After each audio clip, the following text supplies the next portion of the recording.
Hello friends, welcome to my YouTube channel. Today I am going to discuss a determinant formula sheet for your NIMSET exams and all other MCA entrance exam.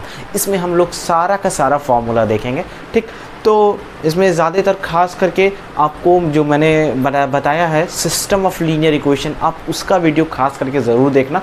कम से कम आप बाकी सबको skip भी कर सकते हो क्योंकि आप लोग का पहले से पढ़ा होगा लास्ट टाइम में, लेकिन सिस्टम ऑफ लीनियर इक्वेशन को आप अच्छे से देखना, उससे बहुत सारे क्वेश्चन आते हैं और भी एग्जाम में बहुत सारा इंपॉर्टेंट है। तो आपको जो है इसका नोट्स भी है, अब वो आपको मेरे टेलीग्राम चैनल पे प्रोवाइड हो जाएगा, maths@mathsbyfazan, तो आप वहाँ से जा करके डाउनलोड कर लोगे। और अब हम लोग चलते हैं अपने कंप्यूटर स्क्रीन पर। तो आज हम लोग देखते हैं डिटर्मिनेंट का फॉर्मूला शीट। तो सबसे पहले हम लोग स्टार्ट करते हैं expansion of determinant of order 2, यानी कि कोई ऑर्डर 2 का डिटर्मिनेंट है उसको कैसे सॉल्व करते हैं। तो देखिए, तो ये ऑर्डर 2/2 का एक डिटर्मिनेंट है, तो हम लोग क्या करेंगे, इसको इस यहाँ से इससे मल्टीप्लाई कर देंगे और माइनस इसको इस कॉर्नर से मल्टीप्लाई कर देंगे, तो ये आपका डिटर्मिनेंट 2/2 को सॉल्व हो जाएगा। उसी तरह बात करते हैं कि 3/3 को कैसे सॉल्व करते हैं। तो ये 3/3 का डिटर्मिनेंट है। तो सबसे पहले हम लोग इसको एक्सपेंड यहाँ पर जो करके दिखाए हैं वो रो 1 के अलॉन्ग है। तो रो 1 के अलॉन्ग कैसे कैसे करेंगे, अगर इस वाले एलिमेंट को उठाएंगे तो क्या करेंगे, इससे जितना रो और कॉलम, यानी कि ये वाला रो और ये वाला कॉलम, ठीक है, ये जो बन रहा है ये दोनों को हाइड कर देंगे, बच जाएगा क्या, EFHI, तो इसको लिख देंगे डिटर्मिनेंट। उसी तरह अगर हम डिटर्मिनेंट बी लेंगे तो ये हाइड हो जाएगा, ठीक है, ये कॉलम हाइड हो जाएगा और ये वाला रो हाइड हो जाएगा, तो बच जाएगा DFGI, तो DFGI, ठीक है, और यहाँ पे माइनस साइन रहेगा, ठीक है। अगर आप लोग रो 1 के अलॉन्ग करते हैं तो साइन प्लस माइनस प्लस होगा, यानी कि इस तरह से साइन होगा। और अगर और भी अलग अलग रो के लिए कॉलम के लिए सारा का साइन अलग अलग है। तो और उसी तरह ये सी एलिमेंट लेंगे तो इससे ये और ये कॉलम हाइड हो जाएगा, रो और कॉलम, तो बच जाएगा DE और GH, तो DEGH। बाकी जैसे 2/2 सॉल्व करते थे उसको सॉल्व करके लिख देते। मैं तो ये मानते हुए चलता हूँ कि आप लोग को डिटर्मिनेंट आता है। अगर आपको डिटर्मिनेंट कुछ भी नहीं आता है तो आप क्या करो, मैंने डिटर्मिनेंट का वीडियो डाला है, आप डिस्क्रिप्शन में लिंक है, वहां से आप जाके सारा देख लो, ठीक है, डिटर्मिनेंट। फिर हम लोग बात करते हैं माइनस का, ठीक है। माइनस किसको बोलते हैं, तो पहले तो जान लो कि हर एलिमेंट का, जैसे मान लो ये डिटर्मिनेंट है, ठीक, तो हर एलिमेंट का क्या होता है, अपना अपना एक माइनर होता है, ठीक। तो जैसे A11 का, जैसे A11 का अगर हम लोग माइनर निकाले, सिंपली A11 के बारे में बात करते हैं। अच्छा, माइनर को M से डिनोट करते हैं और इसको M11 भी बोलते हैं, ठीक। तो क्योंकि हम लोग A11 का माइनर निकाल रहे हैं इसीलिए इसको M11 बोलते हैं।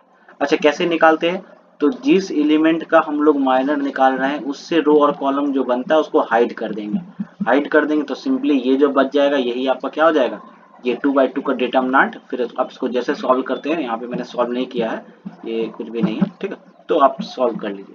उसी तरह हम लोग जैसे A12 का बात करते हैं, इसका जो माइनर निकलेगा वो कैसे निकलेगा, सिंपली हम लोग क्या करेंगे, इससे जो रो और कॉलम बन रहा है इसको हाइड कर देंगे, रो और कॉलम बच जाएगा जो, यानी कि A21 A31 A23 और A33, ये आपको यहाँ लिखा जाएगा। फिर बात करते हैं कोफैक्टर का। तो the cofactor of an element Aij is denoted by Aij is equal to minus I to the power I plus J Mij into Mij, where M is minor. तो जो है डिटर्मिनेंट को हम लोग जो है, सॉरी, कोफैक्टर को जो है हम लोग वो ऐसे लिखते हैं, ये बहुत इंपॉर्टेंट है, आप लोग इसको याद भी रखिए, बहुत इंपॉर्टेंट है। तो जैसे मान लीजिए कोई डिटर्मिनेंट है 3/3 का, तो इसका अगर हमको कोफैक्टर निकालना हो तो, अच्छा, एक चीज और जान लीजिए कि कोफैक्टर जो है वो हर एलिमेंट का अपना अपना होता है। जैसे माइनर होता था वैसे हर एलिमेंट का अपना अपना कोफैक्टर होता है। तो कोफैक्टर निकालना, जैसे A11 का हम लोग निकाल रहे हैं, ठीक, तो A11 का कोफैक्टर निकालेंगे तो सिंपली इस वाले फॉर्मूला पे सेट कर दीजिए, I की जगह पे 1 रख दीजिए और J की जगह पर भी 1 रख दीजिए। तो जब इस फॉर्मूला पे रखिएगा तो आपका ये निकल के आएगा, ठीक। और उसके बाद इसको आप -1 टू द पावर 1 का स्क्वायर क्या हो जाएगा आपका, -1 का स्क्वायर, ये हो जाएगा +1 और M11 आपका लिखा जाएगा। उसी तरह कोफैक्टर जो है A12 का आप इसी तरह निकाल सकते हैं, ठीक। अब बात करते हैं प्रॉपर्टीज का, प्रॉपर्टीज ऑफ कोफैक्टर। तो कोफैक्टर का भी एक प्रॉपर्टी है, क्या प्रॉपर्टी है कि अगर, ध्यान से सुनिए, अच्छा, माइनर को हम लोग M से डिनोट करते हैं और कोफैक्टर को कैपिटल A से, और स्मॉल a जितना भी है सब समझ जाइए एलिमेंट ऑफ द डिटर्मिनेंट, ठीक है, डिटर्मिनेंट के अंदर का एलिमेंट। तो अच्छा, ध्यान दीजिए, अगर किसी भी, ध्यान सुनिएगा, अगर किसी भी कोफैक्टर को उसके एलिमेंट से ठीक है, अगर किसी भी रो के को फैक्टर को उसके एलिमेंट से मल्टीप्लाई करके ऐड कर दे तो उससे मेरा हमेशा डिटर्मिनेंट का वैल्यू निकल जाएगा। मतलब A11 अगर एलिमेंट है तो उसको A11 से ऐड कर दिए, प्लस A12 अगर एलिमेंट है उसको कैपिटल A12 से ऐड मल्टीप्लाई कर दिए, प्लस A13 अगर कोई एलिमेंट है तो उसको कैपिटल A13 से मल्टीप्लाई कर दिए। तो इससे जो हमको मिलेगा ये डिटर्मिनेंट का वैल्यू इजी वे में मिल जाएगा। उसी तरह लेकिन अगर इसी के अपोजिट अगर हम लोग किसी दूसरे, मान लो हम लोग एलिमेंट लिए R1 वाला, ठीक है, और क्या किए R2 वाले को फैक्टर से मल्टीप्लाई करके ऐड कर दिए, तो इस कंडीशन में हमको इस डिटर्मिनेंट का वैल्यू जो है वो 0 मिल जाएगा। बहुत इंपॉर्टेंट प्रॉपर्टी है ये दोनों, ठीक। और जब मैं थ्योरी पार्ट बनाऊंगा तो इस सबको बड़ा डिटेल में कवर करूंगा, ठीक है। जब मैं निमसेट का बनाऊंगा तो ये सबको सारा डिटेल में एकदम कवर करूंगा, तब आपको ये फॉर्मूला सेट बहुत काम आएगा। तो देखते हैं माइनर्स का प्रॉपर्टीज। माइनर का क्या प्रॉपर्टीज होता है कि पहले तो ये जान लीजिए हर एलिमेंट का अपना अपना माइनर होता है।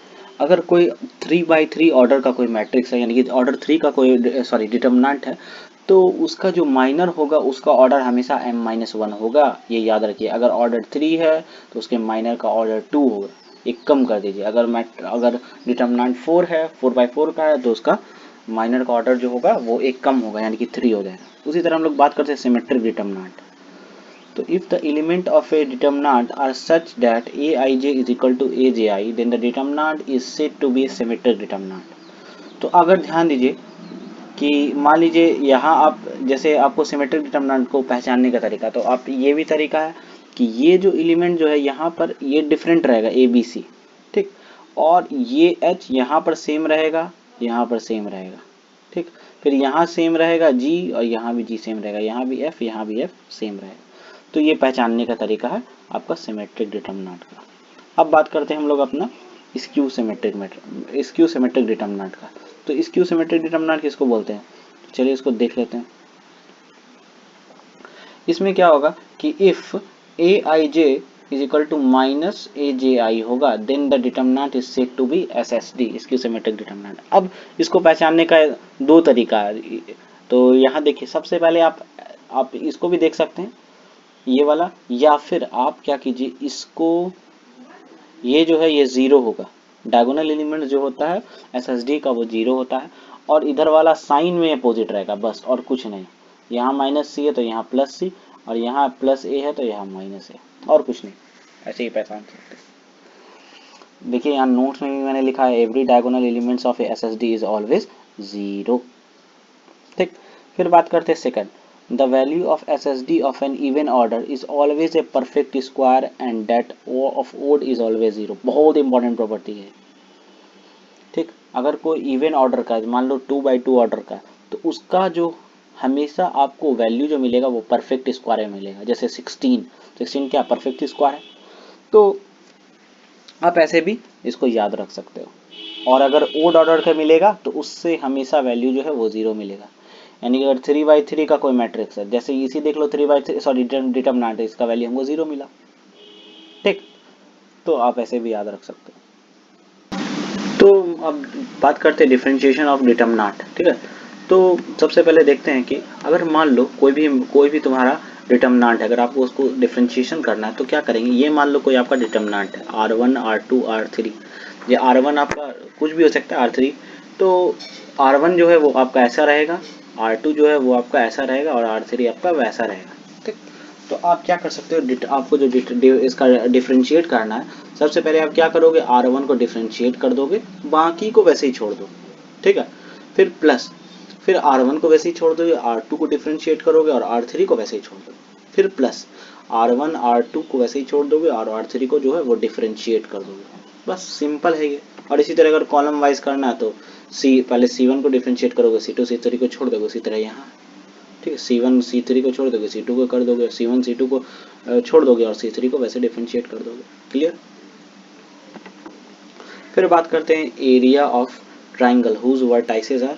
अगर वर्टाइसेस दिया x1 y1, ठीक है, और आपका ये सब दिया हुआ है तो आप ऐसे निकाल सकते हो इसका एरिया, ठीक। नोट्स में बहुत इंपॉर्टेंट चीज़ है, if area of triangle is 0 then the points are collinear. तो पॉइंट्स क्या हो जाता है, कोलिनियर हो जाता है अगर एरिया ऑफ ट्राइंगल 0 हो। अब बात करते हैं सिस्टम ऑफ लीनियर इक्वेशन, ये बहुत इंपॉर्टेंट है, बहुत ज़्यादा इंपॉर्टेंट है, अक्सर बच्चों को इसमें प्रॉब्लम होती है। तो देखते हैं।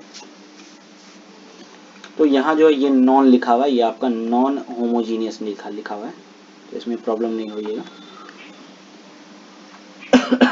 सॉरी। तो सिस्टम ऑफ लीनियर इक्वेशन पर बात करते हैं। तो सिस्टम ऑफ लीनियर इक्वेशन जो है वो आपका दो तरह का होता है, एक नॉन होमोजीनियस इक्वेशन और एक होमोजीनियस। तो सबसे पहले हम लोग बात करेंगे नॉन होमोजीनियस इक्वेशन पर। तो इसका पहचानने का क्या तरीका है कि a1x plus b1y plus c1z plus d1, और ये सारा दिया हुआ है। तो नॉन होमोजीनियस को आप कैसे पहचानिएगा? तो यहाँ पर देखिए, यहाँ लिखा हुआ पहचानने का तरीका, at least d1 d2 d3 are not zero, यानी कि ये चीज़ बहुत इंपॉर्टेंट है, ये जीरो नहीं होना चाहिए, यानी कि 2 3 -4 कुछ भी होना चाहिए, लेकिन जीरो नहीं होना चाहिए, एटलीस्ट कोई ना कोई एक जीरो नहीं होना चाहिए, ठीक। तो इसी को हम लोग बोलते हैं नॉन होमोजीनस इक्वेशन। अब बात करते हैं इस पे आगे। अच्छा, एक चीज़ आगे बात करने से पहले एक चीज़ और आप देख लो कि ये जो है, सबसे पहले हम इसे डिटर्मिनेंट का वैल्यू निकालें। ये सब चीज़ आगे यूज होगा, तो देख लो डिटर्मिनेंट का वैल्यू कैसे निकालते हैं इससे। तो a1 a2 a3, इसको ये x का कोफिशिएंट लिखा हुआ है, ये y का कोफिशिएंट लिखा हुआ है, और ये z का कोफिशिएंट लिखा हुआ है, ठीक। तो ऐसे डिटर्मिनेंट निकलता है। अच्छा, डिटर्मिनेंट 1 कैसे निकलता है, डेल्टा 1 जिसको बोलते हैं, वो हम लोग क्या करेंगे, डेल्टा 1 है तो पहला वाले इसको रिप्लेस कर देंगे, ठीक। इस वाले को रिप्लेस कर देंगे d1 d2 d3 से, बाकी सब कुछ वैसे रह जाएगा। डेल्टा 2 है तो इस वाले इसको रिप्लेस कर देंगे d1 d2, बाकी सब कुछ वैसे ही रह जाएगा जैसे आपका इसमें था। फिर डेल्टा 3 कैसे निकालते हैं कि डेल्टा 3 जो है वो आपका, बस इसको आप d1 d2 d3 में रिप्लेस कर दो, ठीक। तो यहाँ इसका बात था। अब हम इसको बताएं कि इस सबको आगे कैसे यूज करना है, ठीक। इसको आपको आगे कैसे यूज करना है, तो देखते हैं। तो सबसे पहले अगर सिस्टम ऑफ इक्वेशन आपको इसको बताना है, क्वेश्चन ऐसा पूछेगा कि या तो आपका यूनिक सॉल्यूशन हो, या आपका मिनी सॉल्यूशन हो, या आपका एटलीस्ट वन सॉल्यूशन हो, या नो सॉल्यूशन जो भी हो, तो आपको वो बताना रहेगा। तो एक चीज़ हमेशा याद रखिए, सबसे पहले आपको डिटर्मिनेंट का वैल्यू चेक करना है। अगर डिटर्मिनेंट आपका ज़ीरो के बराबर नहीं आता है तो यूनिक सॉल्यूशन या फिर ट्राइवल सॉल्यूशन मिलेगा, जिसमें आपको एक ही सॉल्यूशन मिलेगा एक्स वाई जेड का, ठीक। अगर डेल्टा जो है वो ज़ीरो के बराबर आ जाता है तो आपको इसमें दो सॉल्यूशन मिलेगा, एक मिनी और एक नो, ठीक।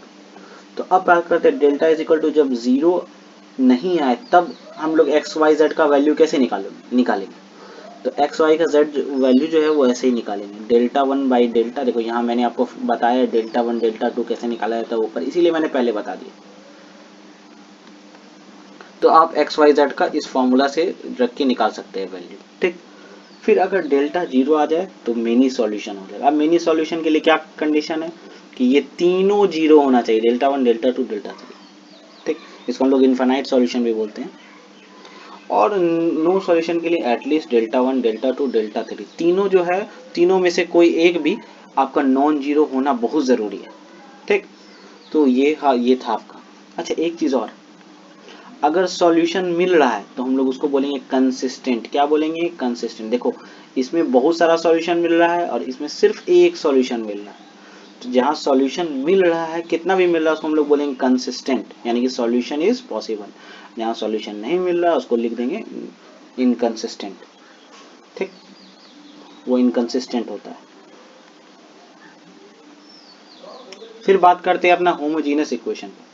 होमोजीनस इक्वेशन फिर सेम वही, इसमें क्या होगा कि d1 ये सब जीरो हो जाएगा, यहाँ भी जीरो हो जाएगा, इसको जीरो से रिप्लेस कर देंगे। होमोजीनस का पहचानने का तरीका, यहाँ पे जीरो होगा, ठीक, यहाँ पर जीरो होगा, तो वैसे d1 को ऐसे जीरो से रिप्लेस कर देंगे, फिर यहाँ भी जीरो, यहाँ भी जीरो, तो इसका वैल्यू, सारा का वैल्यू जीरो आ जाएगा। अब देखते हैं, सेम उसी तरह है, अगर डेल्टा जो है वो जीरो के बराबर नहीं आया तो यूनिक सॉल्यूशन, अगर जीरो के बराबर आ गया तो मिनी और इनफाइनाइट सॉल्यूशन। और इसमें सॉल्यूशन कभी आपको ऐसा नहीं होगा कि नहीं मिलेगा, हमेशा कंसिस्टेंट ये रहेगा। क्लियर। फिर एडजॉइंट का बात करते हैं। 2/2 का एडजॉइंट निकालना बहुत आसान है, कुछ नहीं कीजिए, ये अगर आपका डिटर्मिनेंट है तो आप क्या कीजिए, मैट्रिक्स है, तो आप क्या कीजिए कि इस दोनों वाले को साइन चेंज कर दिए और इस दोनों को इंटरचेंज कर दिया, जैसे एग्जांपल बताएं। ठीक, क्या किए, 2 5 को चेंज कर दिए और 3 4 को साइन चेंज कर दिए। उसी तरह हम लोग देखते हैं कि ऑर्डर 3 का जो है वो कैसे निकाला जाता है एडजॉइंट। तो ये कोई मैट्रिक्स है, सबसे पहले इसको आप कोफैक्टर मैट्रिक्स में कन्वर्ट करो, मतलब कोफैक्टर निकाल लो, उसको मैट्रिक्स में बना दो। ठीक, उसके बाद हम लोग क्या करेंगे, इसी का ट्रांसपोज ले लो, ट्रांसपोज कर दो, मतलब इसको जो A11 A12 A13 है इसको ट्रांसपोज कर दो इस तरीके से। ठीक है, ये सारा एलिमेंट को रो को कॉलम में इंटरचेंज कर दो, तो ये ट्रांसपोज, और यही ट्रांसपोज जब करोगे तो यही एडजॉइंट निकल जाएगा। क्लियर। और इन्वर्स निकालने का सिंपल फॉर्मूला है, A inverse is equal to 1 by determinant A into adjoint है, जहाँ ए जो है वो नॉन सिमिलर मैट्रिक्स होना चाहिए। क्लियर। तो मैंने मैट्रिक्स का भी डिस्कस किया है और मैं इसका पीडीएफ जो है वो आपको प्रोवाइड करवा दूंगा। आप जाके मेरे टेलीग्राम चैनल पर मैंने सारा पीडीएफ अपलोड कर चुका है, तो वहाँ से आप जाकर के पीडीएफ ले लो। Thank you.